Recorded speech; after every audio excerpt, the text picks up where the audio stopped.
Bonjour à tous, j'espère que vous allez bien. Aujourd'hui, je vous propose une équation très intéressante à résoudre bien évidemment dans l'ensemble des nombres réels. X plus 1 à la puissance x carré moins 3 égale 2 sur x plus 1. Bien évidemment pour x ici différent de moins 1. Il faut éviter la catastrophe ici. Alors, qu'est-ce qu'on a? Pour ça, on va essayer de bien réécrire notre équation de façon à ce qu'elle paraisse plus simple et plus facile à manipuler. Pour ça, je sais qu'ici j'ai x plus 1, donc je vais multiplier le membre de gauche par x plus 1. C'est-à-dire, en fait, ce que je fais, c'est que je multiplie en haut, ici et en bas, par x plus 1. Donc, j'ai donc x plus 1 fois x plus 1 x carré moins 3 est égal à 2. Et donc, mon x plus 1 ici, c'est un x plus 1 à la puissance 1. Et je sais que a puissance b fois a puissance c est égal à a puissance b plus c. Donc ici, j'obtiens donc naturellement x plus 1 à la puissance x carré moins 3 plus 1, donc ça fait moins 2, est égal à 2. Là, c'est beaucoup mieux que l'expression que j'avais au début. Mais ça serait beaucoup mieux si, au lieu d'avoir ici 2, si j'ai plutôt 1. Alors, c'est pas compliqué. Si j'ai 2 et que je veux 1, je n'ai qu'à diviser à gauche et à droite par 2.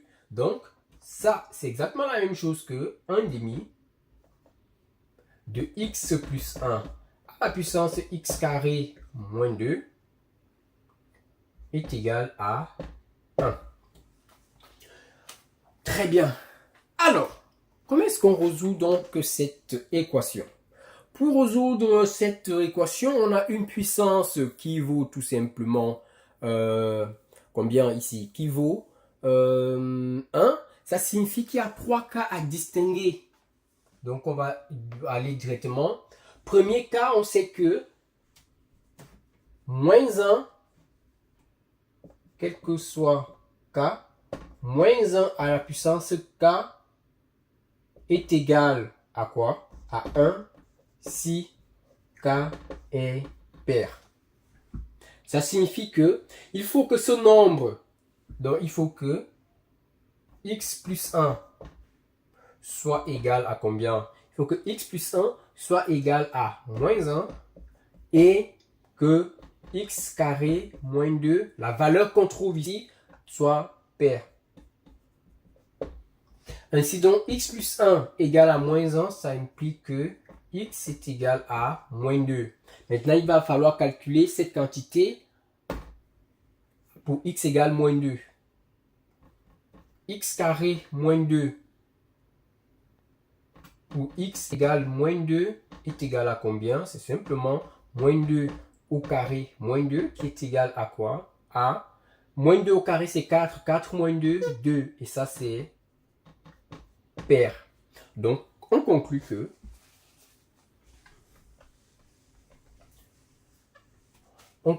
que x égale moins 2 est solution. Alors, il existe d'autres cas. On sait aussi que quel que soit x appartenant à R, 1 puissance x est égal à 1. Donc, pour ça, c'est pas compliqué. Il faut juste que ce nombre soit égal à combien? À 1. Donc, x, il faut résoudre l'équation x plus 1 égale 1. Or, x plus 1 égale 1, ça implique que x égale 0. Donc, x égale 0 est solution aussi de notre équation. Alors, il reste un dernier cas. Et c'est quoi ce cas? On sait aussi que, quel que soit x appartenant à R, x à la puissance 0 est égal à 1 si x est différent de 0. Ce qui signifie quoi? Il faut que cette quantité il faut que x plus 1 soit différent de 0 et que la puissance x carré moins 2 soit égale à 0. Ce qui signifie qu'il faut que x soit différent de moins 1 et que x soit égal à plus ou moins racine de 2. Donc, x est bien différent de moins 1, oui, mais si ici on avait trouvé comme solution de cette équation moins 1, alors moins 1 n'aurait pas été solution, sinon on aurait eu 0 puissance 0. Donc bien évidemment, plus racine de 2, moins racine de 2 sont différents de moins 1. Donc, x égale à plus ou moins racine de 2 est solution. Ainsi, récapitulons, on a trouvé les trois cas dans lesquels une puissance est égale à 1. La puissance ici, lorsque le nombre vaut moins 1 et la puissance est paire. Lorsque ce qui est élevé à la puissance vaut 1 et lorsque ce qui est élevé à la puissance est différent de 0 et la puissance vaut 0. Ainsi, l'ensemble solution de notre problème, c'est donc on a moins 2, 0, moins racine de 2, racine carrée de 2. Donc, voilà les solutions de notre problème. Et on est arrivé au terme de cette équation. Si elle vous a plu, n'hésitez pas à me le faire savoir en commentaire. Vous vous demandez c'est quoi l'importance de ce 1,5? Est-ce que ça aurait changé si, ici là, j'avais plutôt 2 ou bien 1, je ne sais pas. Allez, dites-le moi en commentaire si vous pensez que ça a un impact. Moi, j'y crois pas du tout. Donc, voilà, sur ce bon apprentissage, comme d'habitude, et surtout, à très vite pour de nouvelles vidéos. Merci.